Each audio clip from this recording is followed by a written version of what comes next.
Assalamualaikum warahmatullahi wabarakatuh. Perkenalkan, nama saya M. Irfani Madudi, NPM 23610033 dari kelas non reguler. Di sini saya akan mengerjakan UAS mata kuliah riset operasi. Akan saya mulai, yaitu review materi UAS riset operasi. Bab 1, pendahuluan operation riset atau pengertian riset operasi. Operation riset atau riset operasi adalah ilmu yang menggunakan model matematika, statistik, dan analisis untuk membantu pengambilan keputusan secara optimal. Tujuan riset operasi: yang pertama ada menentukan solusi terbaik, yang kedua memaksimalkan keuntungan, yang ketiga meminimalkan biaya, dan yang keempat ada mengoptimalkan penggunaan sumber daya. 2. Latar belakang riset operasi. Riset operasi pertama kali digunakan pada Perang Dunia Kedua oleh militer Inggris yang menentukan strategi perang yang paling efektif. Setelah perang, riset operasi berkembang ke berbagai bidang, yaitu ada industri, perusahaan, rumah sakit, transportasi, pemerintahan, dan pendidikan. 3. Komputer dan riset operasi. Komputer yang membantu menyelesaikan model riset operasi yang rumit. Contohnya adalah yang pertama ada Excel Solver, yang kedua ada Lingo, yang ketiga ada POM_QM, dan yang terakhir ada MATLAB. Keuntungan komputer yaitu perhitungan cepat, akurat, dan mengolah data besar. Yang keempat, model matematika. Model matematika adalah representasi suatu masalah dalam bentuk persamaan.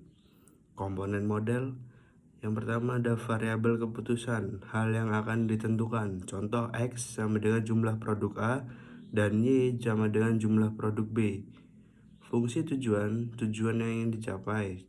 Contohnya, maksimumkan keuntungan atau meminimumkan biaya. Kendala atau constraint, batasan yang dimiliki perusahaan, misalnya modal, bahan baku, jam kerja, dan mesin. Langkah-langkah riset operasi: yang pertama ada identifikasi masalah, berikutnya yang kedua mengumpulkan data, yang ketiga membuat model matematika, yang keempat menentukan solusi, yang kelima ada implementasi, dan yang keenam ada evaluasi. Bab 2, linear programming atau LP. Linear programming adalah metode matematika untuk mencari hasil terbaik dengan keterbatasan sumber daya. Tujuannya yaitu memaksimumkan keuntungan dan minimum biaya. Ada asumsi linear programming. Ada 4 asumsi utama. Yang pertama ada proporsionalitas, yaitu setiap tambahan produksi memberikan tambahan keuntungan secara tetap. Kedua, additivity adalah semua keuntungan dan penggunaan sumber daya dapat dijumlahkan. Yang ketiga adalah variabel boleh berbentuk pecahan, misalnya X sama dengan 3,5. Yang keempat ada certainty, semua data diketahui secara pasti. Komponen linear programming, variabel keputusan, misal X sama dengan produk A dan Y sama dengan produk B. Fungsi tujuan, contoh memaksimumkan. Z sama dengan 4X ditambah 50Y. Kendala misalnya 2X tambah Y lebih kecil dari 20. X ditambah 3Y lebih kecil dari 30. X lebih besar dari 0 dan Y lebih besar dari 0. Langkah penyelesaian grafik: yang pertama adalah membuat fungsi tujuan, yang kedua membuat semua kendala, yang ketiga ada menggambar garis kendala, yang keempat ada menentukan daerah layak visible region, yang kelima ada menentukan titik pojok, yang keenam yaitu menghitung nilai Z, dan yang terakhir yang ketujuh memilih nilai maksimum atau minimum. aplikasi linear programming. Pertama yaitu produksi, yang kedua ada penjadwalan, berikutnya ada distribusi, yang keempat ada transportasi, dan yang terakhir adalah keuangan. Bab 3 yaitu model persediaan. Persediaan adalah barang yang disimpan untuk memenuhi kebutuhan di masa mendatang. Fungsi persediaan yaitu memenuhi permintaan, menghindari kehabisan stok, dan yang terakhir ada menjaga kelancaran produksi. Tujuan persediaan yaitu mengurangi biaya, menjamin ketersediaan barang, dan menentukan jumlah pemesanan optimal. Keputusan persediaan menentukan yaitu kapan memesan, berapa banyak memesan, dan kapan stok habis. Jenis biaya persediaan yaitu biaya pemesanan, ordering cost, contoh ongkos kirim dan administrasi. Biaya penyimpanan yaitu holding cost, contohnya ada gudang, listrik, atau kerusakan. Biaya kekurangan persediaan terjadi ketika stok habis. Akibatnya kehilangan pelanggan atau penjualan menurun. Economy Order Quantity atau EOQ adalah jumlah pembelian yang paling ekonomis. Rumusnya ada EOQ sama dengan kuadrat 2DS dibagi H. Keterangannya adalah D kebutuhan tahunan, S adalah biaya pemesanan, H adalah biaya penyimpanan. Tujuan EOQ meminimalkan total biaya persediaan.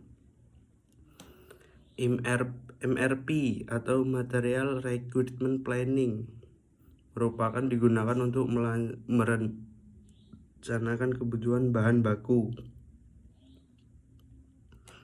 Input MRP yaitu jadwal produksi, persediaan, dan Bill of Material atau BOM. Output MRP yaitu jadwal pembelian dan jumlah bahan baku. Bab 4 model antrian. Model antrian mempelajari sistem pelayanan terhadap pelanggan. Tujuannya mengurangi waktu tunggu dan biaya pelayanan.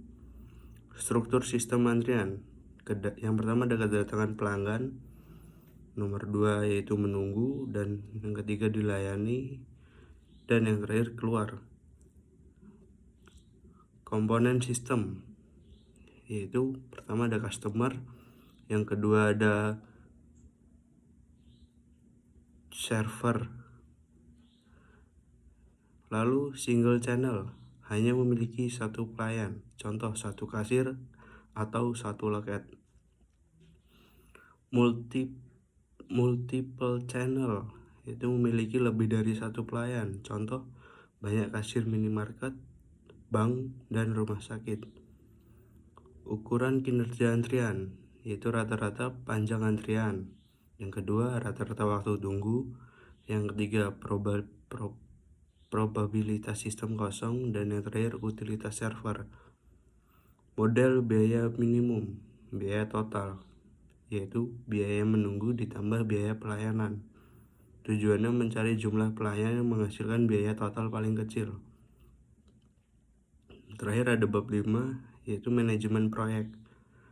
Manajemen proyek adalah proses merencanakan, melaksanakan, dan mengendalikan proyek agar selesai tepat waktu, sesuai biaya, dan mencapai tujuan. Ada metode jalur kritis atau CPM, Critical Path Method, digunakan untuk menentukan jalur kegiatan yang menentukan lama proyek. Karakteristiknya, yang pertama ada durasi aktivitas pasti, yang kedua yaitu jalur kritis memiliki slack sama dengan 0, yang ketiga keterlambatan aktivitas di jalur kritis akan menunda seluruh proyek. Istilah penting CPM, yang pertama ada early start atau ES, adalah waktu memulai paling awal. Yang kedua ada early finish atau EF, yaitu waktu selesai paling awal. Yang ketiga ada late start atau LS, yaitu waktu mulai paling lambat. Yang ketiga ada late finish atau LF, adalah waktu selesai paling lambat. Dan yang terakhir ada slack atau float, yaitu waktu kelonggaran aktivitas.